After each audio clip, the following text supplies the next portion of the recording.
then the energy liberated in the form of ATP and heat. The energy liberated, some of the energy is liberated as heat and some of the energy is liberated as in a chemical form known as ATP that may be stored inside the mitochondria. Usually ATP molecules are stored by the mitochondria. You learned that mitochondria are the powerhouses of the cell. So it can store energy in the form of ATP. Here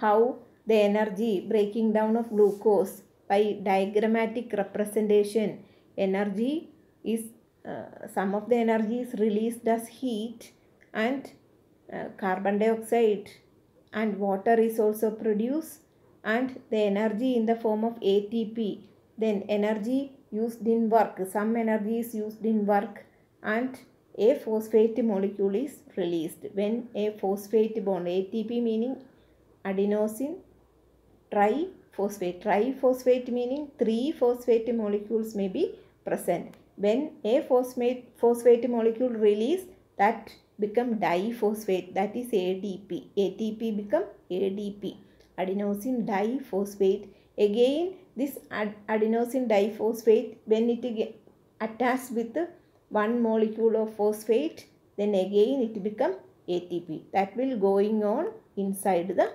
cell. Then again you can see the respiration, living organism to all the reactions inside the living body, that is known as metabolism. All the activity taking place inside the body of organism is known as metabolism. Then the metabolism including the anabolism and catabolism. Anabolic activity meaning constructive or biosynthetic process. It consumes energy.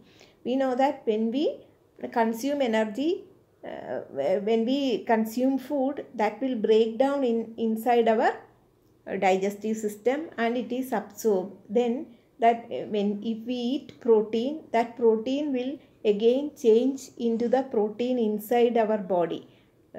Protein will be digested as amino acid, then amino acids that is absorbed by the body is used for constructing the proteins inside our body. So many things are the food that we eat is changed into our body. So that is a constructive process, that is the biosynthetic process. Then we know that if we do not eat or if we face starvation, destructive process or breaking down of the protein or fat inside the body will occur. That is a catabolic process. Or that can, the fat inside our body, that may be destructed and energy is released. That are the catabolic activity. So living organisms show anabolic activity as well as the catabolic activity. Then again we can compare respiration with burning. We know that the respiration is compared with the burning. Example such as burning of a coal. Both liberate energy. We know that if we touch on our body, we can feel the heat of the body. That is produced by the respiration. We studied that during the respiration, some of the energy is released as heat and some is used stored as ATP molecule. The energy that is produced as heat that we can feel when we touch our body. Like that, if we burn a coal, a piece of coal, that can also liberate heat. That will be in great amount. We cannot touch and feel on it. By touching it, we cannot feel it. Both liberate energy, both give the end product carbon dioxide. After the respiration, we know that when we exhale or produce out the carbon dioxide. On burning of the coal, that is also producing carbon dioxide and some water is also produced by the process of respiration. But certain differences are also there between the respiration and burning or combustion. Burning of the coal or burning of the firewood, that may be different from respiration. It has similarity. Both is producing carbon dioxide as the byproduct, as well as it is both produce heat, but some certain difference are also there. Let us see the difference. Respiration, it occurs in a series of chemical steps. We learned that several enzymes are taking place in the chemical reaction, and through several chemical steps that process is occurring. But burning, that occurs in a single step. Then respiration carried out by enzymes, then burning carried out by heat. We know that before burning anything, if we want to burn the firewood, we heat the firewood with a matchstick or something else by using a paper or matchstick, anything. We give a heat. By absorbing that heat, the combustion will start. So it is carried out by the heat. You see the third step. It is a biochemical process. Inside the body of living beings, the chemical reaction is occur. But burning of the coal, that is a physico-chemical reaction, a physical process. Then again, fourth point, energy liberated as ATP and some heat. In our body, energy is stored in our muscles in the form of ATP. But in burning, all the energy is liberated as heat and light. We know that if we burn firewood or coal, that can produce heat. But in our body, the light is not produced. It is high temperature and light is emitted on burning the coal. Then again respiration, fifth point. No light energy is produced, but in burning light energy is produced. Then again respiration, it is a cellular process, but burning, it is a non-cellular process. Then seventh point, occur at body temperature.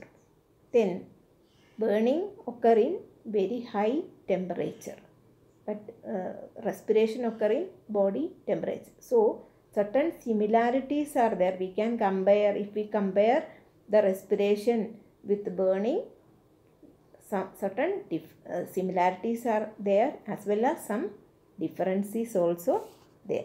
Then how the plant body, where the respiration takes place, the plant through the stomata in the leaves. You know that the stomata, oxygen is absorbed during the night time. During the daytime, you know that because of the photosynthesis, oxygen is produced in the plant body. So it need not oxygen from outside. A lot of oxygen is produced by the plant during the daytime as the byproduct in the photosynthesis. But in the night, as well as other living being, plants also need oxygen from outside. So it is not good to sleep under a tree during the night time.